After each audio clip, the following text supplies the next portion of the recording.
आपण पाहत आहात कराड टुडे न्यूज।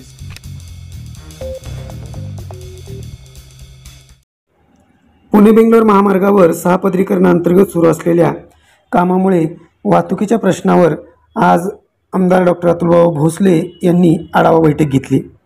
यावेळी प्रांताधिकारी अतुल मेत्रे, तहसीलदार कल्पना ढवळे, महामार्ग प्राधिकरणाचे अधिकारी वसंत पंधारकर, उपविभागीय पोलीस अधिकारी अमोल ठाकूर यांची प्रमुख उपस्थिती यावेळी होती। याशिवाय अदानी कंपनी, ठेकेदार DP जैन कंपनी, कराड शहर व तालुका पोलीस स्टेशनचे अधिकारी, महामार्ग पोलीस शहर वाहतूक नियंत्रण शाखा अधिकारी, RTO कराड व मलकापूर नगर परिषद मुख्याधिकारी यांच्याकडून आलेल्या तक्रारी यावर या बैठकीत चर्चा होऊन येत्या 15 दिवसात महामार्गावरील वाहतूक संदर्भातील सर्व समस्या दूर करण्याच्या सूचना आमदार डॉक्टर अतुलभाऊ भोसले यांनी यावेळी दिल्या।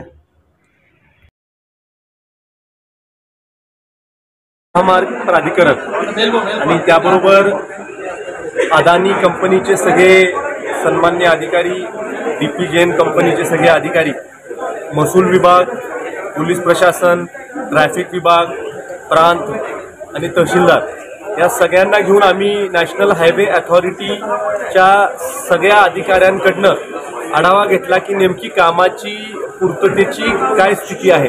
की जे काम 31 डिसेंबरपर्यंत पूर्ण व्हायला हवं होतं त्याला आता एक्सटेन्शन 17 जूनपर्यंत देण्यात आलेलं आहे। प्रामुख्यानं या मतदारसंघाचा लोकप्रतिनिधी म्हणून ज्या फेटल कॅज्युअलिटीज हायवेवर होतात, जिथं रस्त्याचं काम पूर्ण झालेलं नाही, हे अत्यंत गंभीर बाब आहे।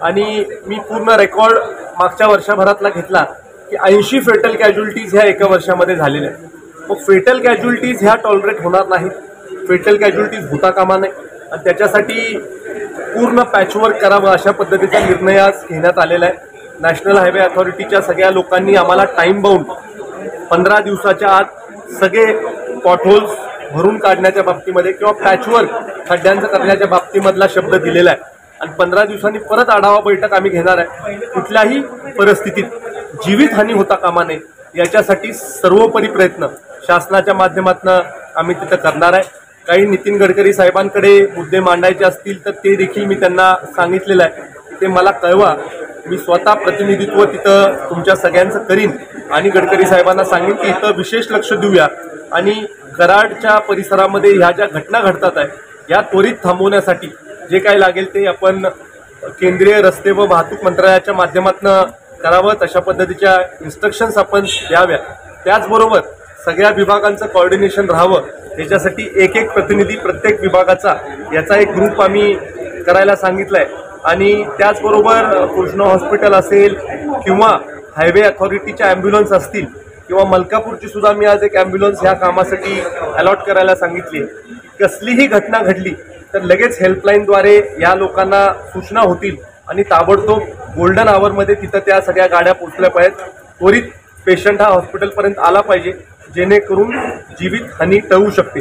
त्यामुळे मला खात्री वाटते की हा जो धगधगता प्रश्न आहे हा निश्चित स्वरूपी येणाऱ्या काही दिवसांमध्ये मार्गी लागेल। स्थानिकांचा लोकप्रतिनिधी म्हणून कुठल्याही स्थानिक माणसाच्या तक्रारीकडे शासन दुर्लक्ष करणार नाही। छोट्यातली छोटी तक्रार जरी असेल तर संवेदनशील पद्धतीनं ती हाताळण्यात येईल आणि मी सक्त सूचना दिलेल्या आहेत की अगदी मायनर कॅज्युअलिटी जरी असेल तर तिला सिरियसली घ्या। काही ॲक्सिडेंट होत असतील, ब्रशिंगचे काही इन्स्टन्स होतात, गाडी मोठी गाडी लहान गाडीला घासते, याला देखील सिरियसली घ्या। त्यामुळे स्थानिकांच्या तक्रारीकडे कुठल्याही परिस्थितीत दुर्लक्ष होऊ देणार नाही।